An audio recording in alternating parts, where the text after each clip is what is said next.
to my channel. So today I'm going to be doing a review finally on the L'Oreal Infallible Total Cover Foundation.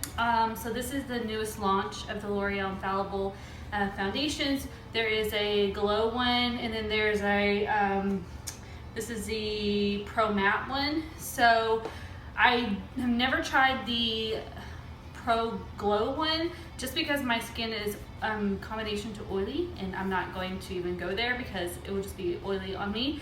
But I have used this one a ton, and I absolutely love this one. So when I saw that they came out with one that's like full coverage, supposedly full coverage, I was like, yes, give this to me, give it to me. So I have actually been using this for about 2 weeks now, and I've got a few different feels about it. But before I give you guys all that information on my final thoughts on this product, I'm gonna go ahead and do a demo just so you guys can see how it applies. And I've got a really good example of seeing how good it applies because I've got a few breakouts on my face right now. My skin's being cray cray.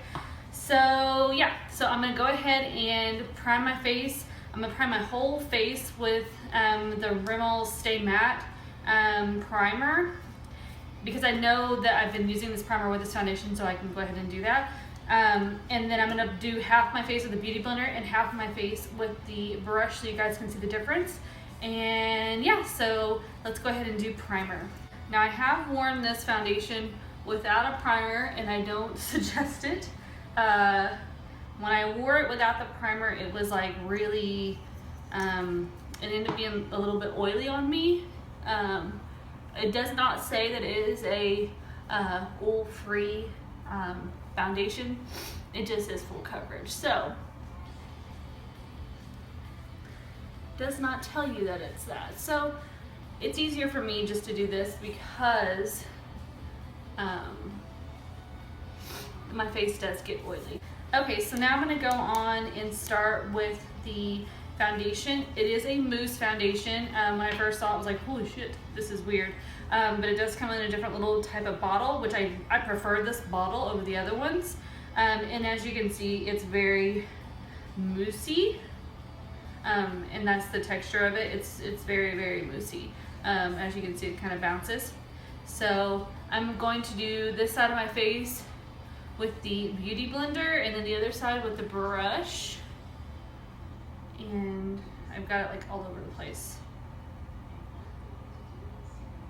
I guess I'll just go ahead and dot my whole face, since I'm just gonna do half of it with one and half of it with the other.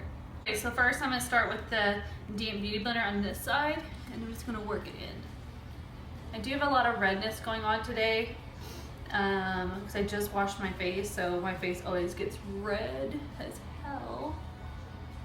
And this does a good job of canceling out the red.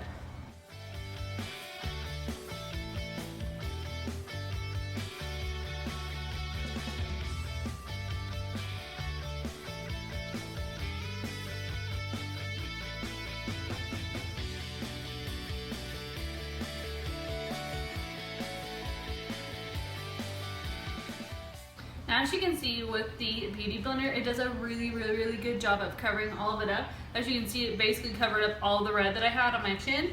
So I will say it does cover very well. And now I'm gonna go ahead and do the brush side. This is just a brush I got off Amazon, just a flat top kabuki, and I'm just going to buff it in.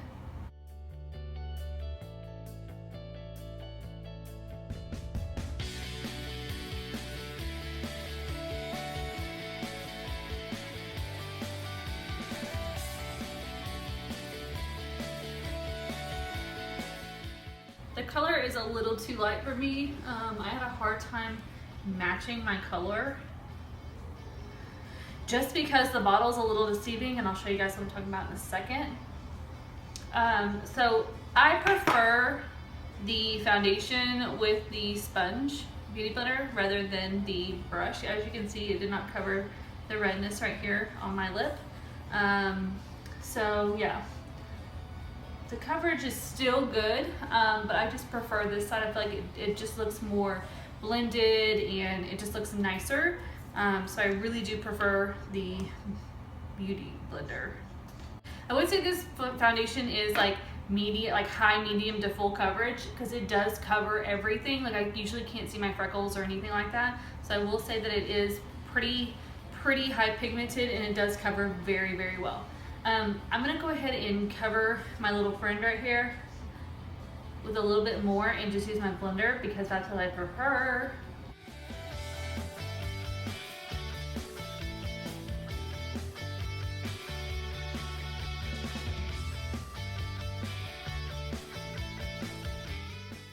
And I'm gonna go ahead and finish the rest of my makeup, and I will be back to give you guys my final thoughts.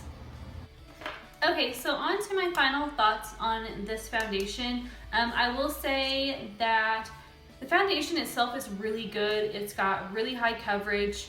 It doesn't get into your pores and your fine lines and stuff like that. It kind of glides over them just because it's a more of a moussey texture. I was worried about that in the beginning, but it ended up being not like that. The only downfall I will say is if you have combination oily skin like me, you need to do a mattifying primer, and you will probably have to touch up at some point if you get a little oily in your T-zone area, because it does not help against that. But as for coverage, it does work really, really well. I would compare this to like Urban Decay All Nighter. Like it really does have a really good high quality coverage, and so I do like the foundation, I really do. One of the downfalls of this foundation is the bottle. So you think that this is actually the color of the foundation. It's not. There is a small little strip right here. That is actually the color of the foundation. It is not this color. So it's really hard to pick out your color foundation when you're in the store, because you can't swatch these, you know. So the color is kind of difficult to choose from, especially if you're gonna order it. I actually ordered mine online. Guess someone wants to say hi. Come here. Say hi. Hi. So yeah, if you're gonna order this online like I did, you have to be really cautious of the color. I will say that the colors kind of do like a weird thing. Like I know that the Infallible Pro Matte was like the 100s, and then the glowing one was 200s, and then this is like 300s. But the colors don't. I have 103 in the Pro Matte, and it's not the same color as this.